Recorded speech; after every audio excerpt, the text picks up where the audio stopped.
জয় হিন্দ বন্ধুরা। প্রচণ্ড ঠান্ডা পড়েছে এখানে। একদম মানে কুল কুল ঠান্ডা ঠান্ডা, মানে সাংঘাতিক ওয়েদার আর খুব মজার ওয়েদার। ঠান্ডাকালটা আমার খুব প্রিয় কাল। তো খুব ঠান্ডায় ঠান্ডায় তো একটু খাসির মাংস না হলে হয় না। তো ঠান্ডায় খাসির মাংস একদম জমে ক্ষীর হয়ে যাবে। তো খাসির মাংসটা আমি কিভাবে করছি সেটা আমি বলবো। তো বলছি তোমাদেরকে। এখন আমি খাসির মাংসের জন্য আমি যা যা নিয়েছি। এখানে আছে অল্প করে খাসির মাংস, তার সঙ্গে আছে কুচানো পেঁয়াজ। এখানে আছে কুচানো পেঁয়াজটা একটু বেশি লাগবে, কুচানো পেঁয়াজ আছে। তার সঙ্গে আছে এরকম আলু, তার সঙ্গে আছে এখানে আদা বাটা। আর এই মশলাটা আছে, এটার মধ্যে আমি গোটা জিরা, গোটা ধনে, শুকনো লঙ্কা, দারচিনি, লবণ, বড় এলাচ, ছোট এলাচ, অল্প জায়ফল, জয়িত্রী সব একসঙ্গে করে গরম করে শুকনো কড়াইতে গরম করে আমি এটাকে ডাস্ট করে নিয়েছি। এই দেখো, এটাকে আমি পুরো ডাস্ট করে নিয়েছি। এটা থাকবে, তার সঙ্গে থাকবে হলুদ, লঙ্কার গুঁড়ো আর তেল, লবণ থাকবে। তো চলো রান্নাটা শুরু করি। কড়াইতে আমি প্রথমে তেল দিয়ে আলুগুলোকে আগে একটু ভেজে নেব।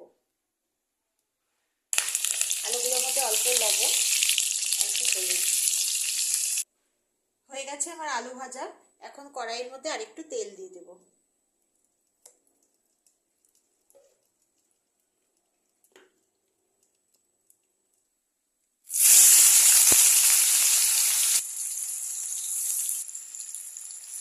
পেঁয়াজটা দিয়ে দিয়েছি। প্রথমে আঁচটাকে একদম বাড়িয়ে নিয়ে রান্নাটা করতে হবে, পরে আঁচটাকে কমিয়ে দিলেই হবে। পেঁয়াজটা 1 থেকে 2 মিনিট এটাকে একটু নাড়বো, হালকা ভাজা হবে পেঁয়াজটা।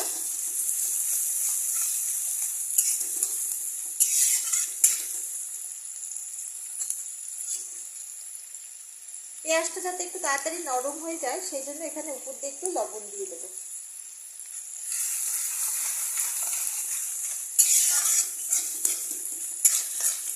তোমাদের ওখানে কার কিরকম ঠান্ডা পড়েছে, এখানে তোমাদের ওখানে কিরকম ঠান্ডা পড়েছে জানিও। কারণ এখানে প্রচন্ড ঠান্ডা পড়েছে আর এত সুন্দর ওয়েদার হয়ে আছে, ঠান্ডার ওয়েদার, মানে কিছু বলার নেই আর। এখন দিয়ে দেব আদা বাটা। আদা বাটাটা দিয়েও আবার কিছুক্ষণ নাড়তে হবে। বেশিক্ষণ না, 1-2 মিনিট নাড়লেই হবে।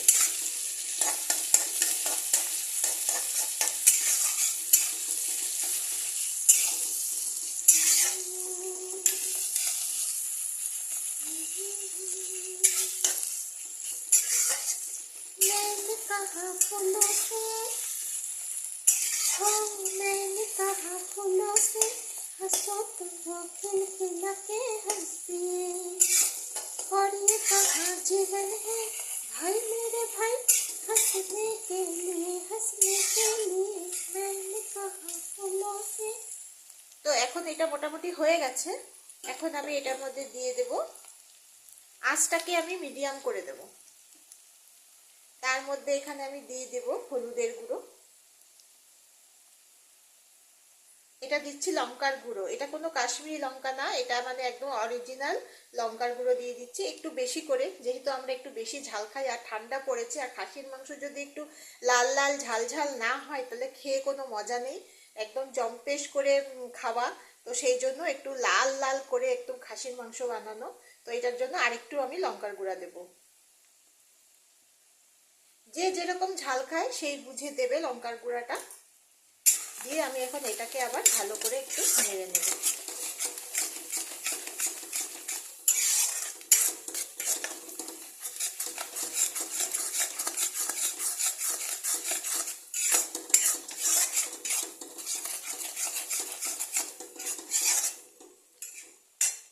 এখন দিয়ে দেব এই মাংসগুলো। মশলাটা মাংসের সঙ্গে ভালো করে মিশাতে হবে।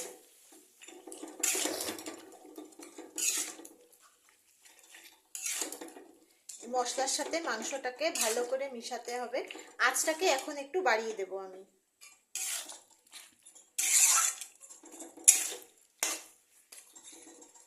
এরপরে দিয়ে দেব পরিমাণ মতো লবণ। মাংস আর মশলাটাকে ভালো করে মিশিয়ে নিয়েছি, পরিমাণ মতো লবণ দিয়ে দেব। দিয়ে আবার একটু ভালো করে নেড়ে নেব। আর একটু দেব অল্প চিনি, স্বাদটাকে ব্যালেন্স করার জন্য, জাস্ট অল্প সামান্য চিনি দিয়ে এখন ভালো করে 3 থেকে 4 মিনিট এটাকে কষাতে হবে। এটাকে কন্টিনিউ কষাতে হবে যাতে তলায় লেগে না যায়। তলায় লেগে গেলে কিন্তু খেতে বাজে হয়ে যাবে। এই জন্য এটাকে আঁচটাকে বাড়িয়ে দিয়ে নাড়াতে হবে, কমিয়ে দিয়ে নাড়ালে হবে না। আঁচটাকে বাড়িয়ে দিয়ে এটাকে 3 থেকে 4 মিনিট এরকমভাবে কষাতে হবে।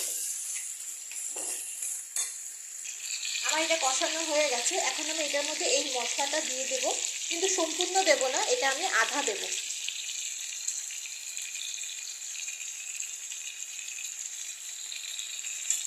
মশলাটাকে দিয়ে আবার ভালো করে এভাবে কষাতে হবে। আর বাকিটা আমি পরে দেবো। এখন এই মশলার সাথে এটাকে ভালো করে একটু কষিয়ে নেব। আর অবশ্যই এরপরে জল যেটা দেবো সেটা অবশ্যই কিন্তু গরম জল।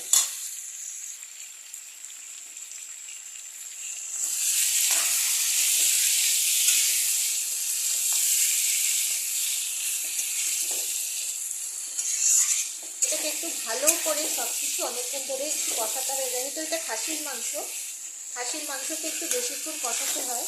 মুরগির মাংসতে অতটা না হলেও হয়, কিন্তু খাসির মাংসতে কষানোটাই মেন। খাসির মাংসের স্বাদ যেটা ওঠে সেটা যতক্ষণ তুমি কষাবে ততটাই তোমার বেশি স্বাদ হবে। তো এটাকে আমি এতক্ষণ ধরে কষাচ্ছি অনেকক্ষণ ধরে। তো এটাকে আমি আরেকটু কষাবো।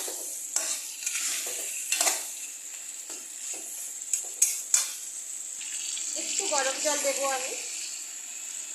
একটু গরম জল দিয়ে আমি আবার এটাকে কষাবো।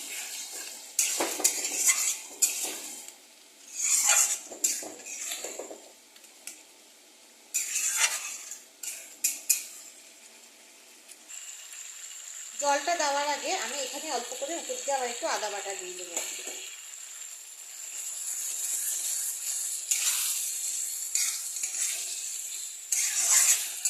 এখন এটার মধ্যে গরম জল দেবো। গরম জল দিয়ে এটা প্রেসারে দিয়ে দেবো।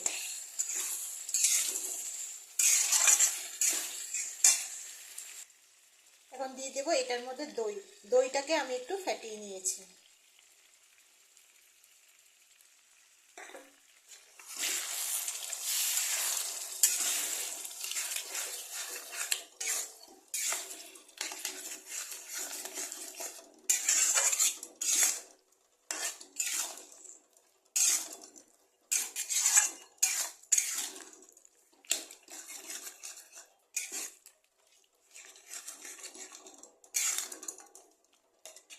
कुछ पाकर खोना है, कुछ खोकर पाना है, जीवन का मतलब तो आना और जाना है।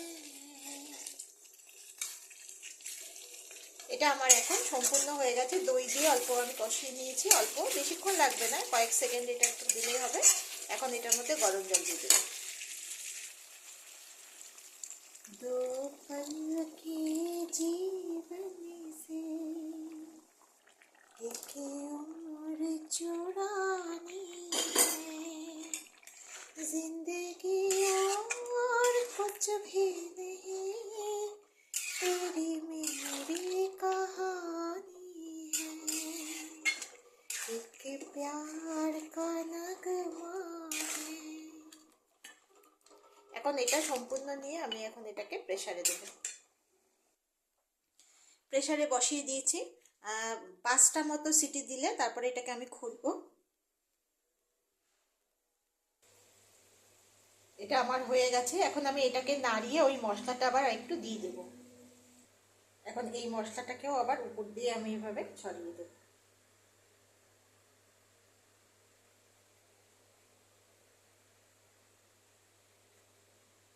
এরপরে দিয়ে দেবো উপর দিয়ে গোলমরিচের গুঁড়া।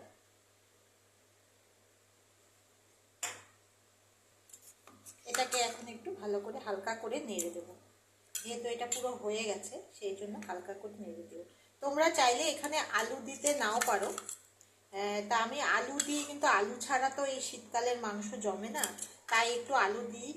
আর আলুগুলো একটু গলে গলে গেছে, তো এইটাতে স্বাদটা কিন্তু আরো দ্বিগুণ হয়ে যাবে। তো আমার এই মাংসটা পুরো কমপ্লিট হয়ে গেছে। তোমাদের এই ভিডিওটা ভালো লেগে থাকলে লাইক, শেয়ার আর সাবস্ক্রাইব করে দিও। কমেন্টে জানাবে কেমন লাগলো। তোমাদের নানা ধরনের রেসিপি আমার সঙ্গে শেয়ার করো, আমি সেটা করার চেষ্টা করব।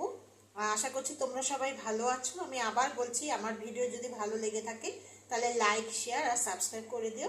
চলো আজকের জন্য টাটা।